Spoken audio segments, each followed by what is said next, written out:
कक्षा 9 संस्कृत शिक्षण में आप सभी का स्वागत। कक्षा 9 की संस्कृत की पुस्तक के अंतर्गत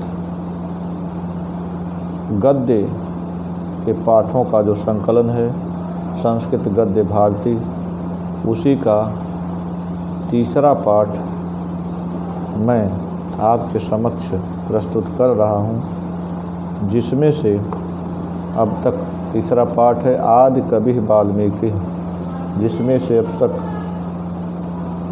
3 गद्यांश पढ़ाए जा चुके हैं। जिसमें आपने देखा कि अग्नि शर्मा नाम का एक व्यक्ति जो एक लुटेरा था, राहगीरों के धन को लूट करके अपने परिवार का भरण पोषण किया करता था, एक मुनि के प्रभाव से वह किस प्रकार से मुनि बन गया, सन्यासी बन गया और आगे चलकर वही रामचरितमानस की रचना करता है। आगे चलकर वही रामायण की रचना करता है, जिसका ग्रंथ वाल्मीकि रामायण के नाम से जाना जाता है। अब आप अगला गद्यांश देखें।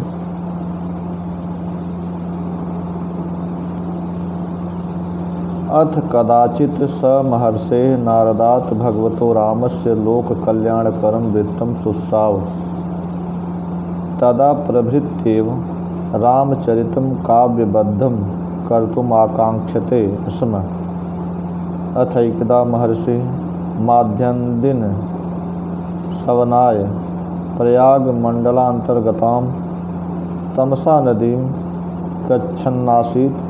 तत्र वनश्रियं निरीक्षमाणो महामुनिः स्वच्छन्दं विचरन्तं क्रौञ्च मिथुनम् एकमपश्यत्।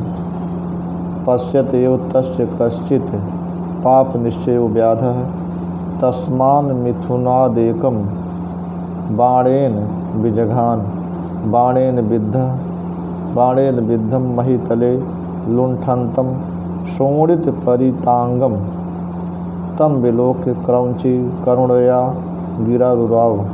क्रौञ्चाः करुणारवं सावं सावं मुनिहृदयालीनः शोकानल परिद्रुतः करुणरसः श्लोकच्छलाद हृदयादेवं निर्गतोऽभूत्। मा निषाद प्रतिष्ठां त्वमगमः शाश्वतीः समाः यत् क्रौञ्च मिथुनादेकम् अवधिः काममोहितम्। अब आप देखें, अथ कदाचित कहते हैं किसी प्रकार, एक बार, कदाचित किसी समय, स महर्षे वह महर्षि वाल्मीकि नारदात् भगवतो रामस्य लोक कल्याणकरं वृत्तं शुश्राव। महर्षि नारद से, ब्रह्मर्षि नारद से भगवान राम के लोक कल्याणकारी चरित्र को सुना। कहते हैं कि एक बार किसी समय वह महर्षि, स महर्षि,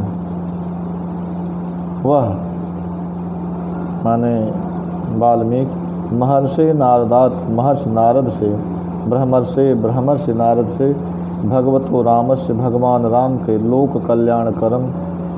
कल्याणकारी, संसार का कल्याण करने वाला वृत्तं शुश्राव, राम का लोक कल्याणकारी, संसार का कल्याण करने वाला चरित्र सुना।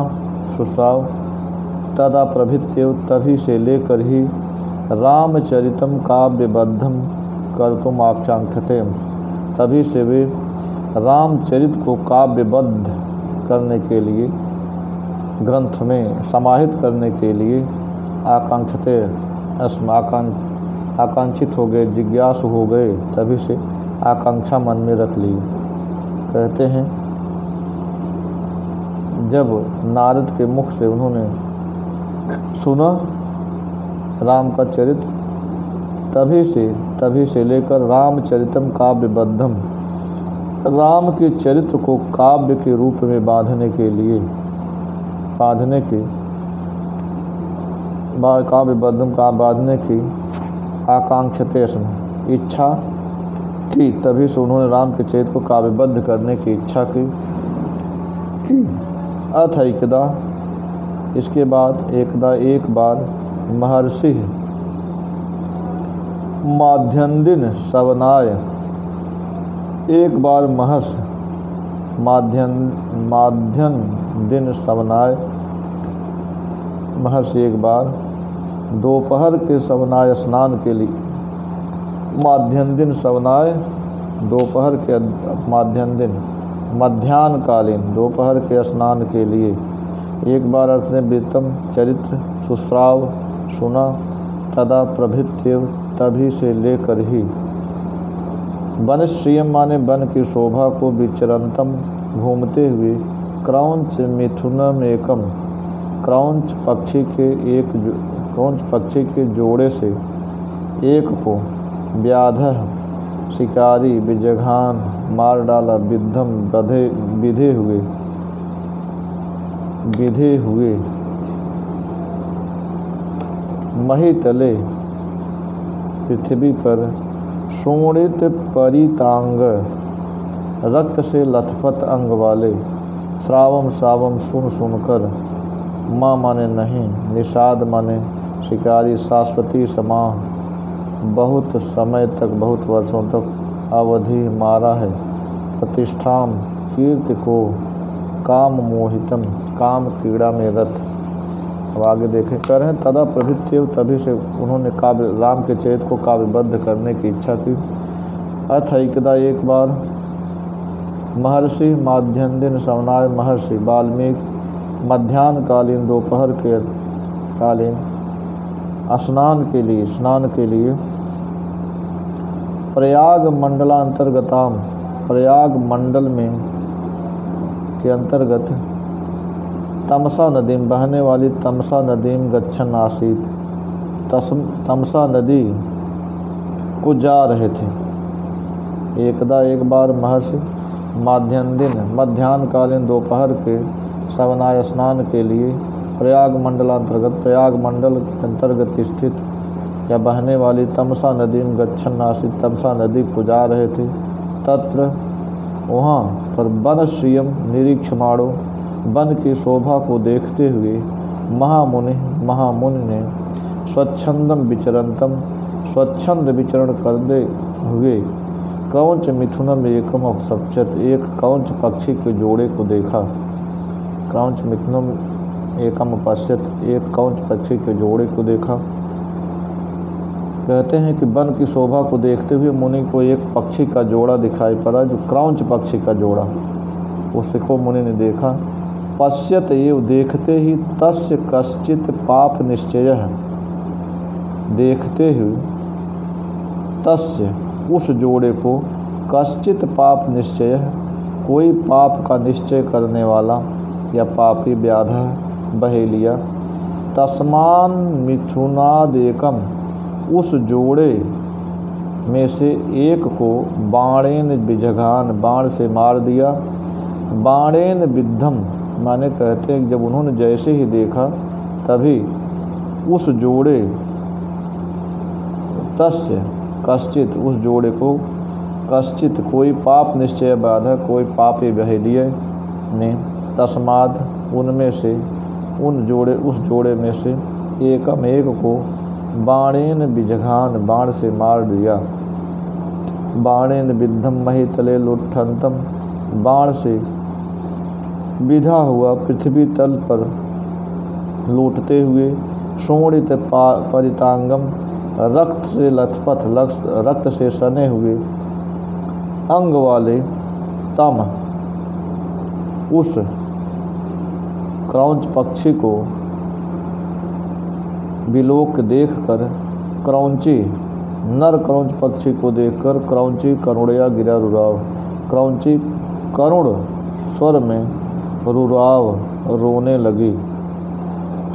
क्रौंची जो थी उसको देख करुण स्वर में रुराव रोने लगी। क्रौंचाह करुणरावम करुणारवम सावम सवम उस क्रौंची के करुण क्रंदन को सुन सुनकर मुनि हृदयालीन शोकानल परिद्युतः मुनि के हृदय में, मुनि वाल्मीकि के हृदय में छुपा हुआ शोक रूपी अग्नि परिद्युतः तेजी से छिपी हुई शोक रूपी अग्नि परिदुतः प्रवाहित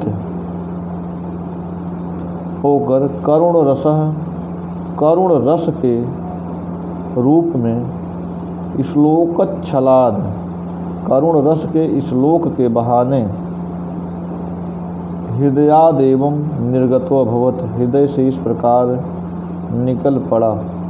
कहते हैं क्रौंचाह करुण रावम, क्रौंच पक्षी के करुण क्रंदन को श्रावम श्रावण सुनकर मुनि हृदयालीन, मुनि के हृदय में छिपी हुई शोकानल परिदुतः, शोक रूपी अग्नि से परिदुतः प्रवाहित करुण रस श्लोकच्छलाद, श्लोक के रूप में श्लोक के बहाने हृदयादेव निर्गतो अभवत, हृदय से इस प्रकार निकल पड़ा।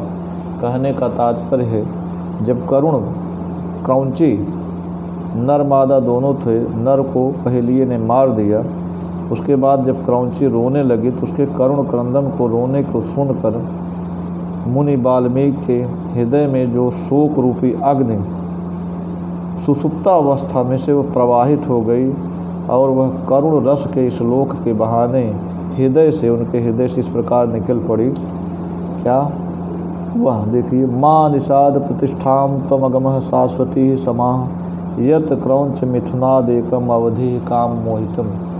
कहते हैं कि हे बहेलिए, हे निषाद, शाश्वती समाह अनंत काल तक, बहुत लंबे समय तक, त्वम प्रतिष्ठाम मागमः, सम्मान को, समाज में प्रतिष्ठा को, सम्मान को नहीं प्राप्त करोगे, न प्राप्त करो, तुम्हें सम्मान प्राप्त न हो।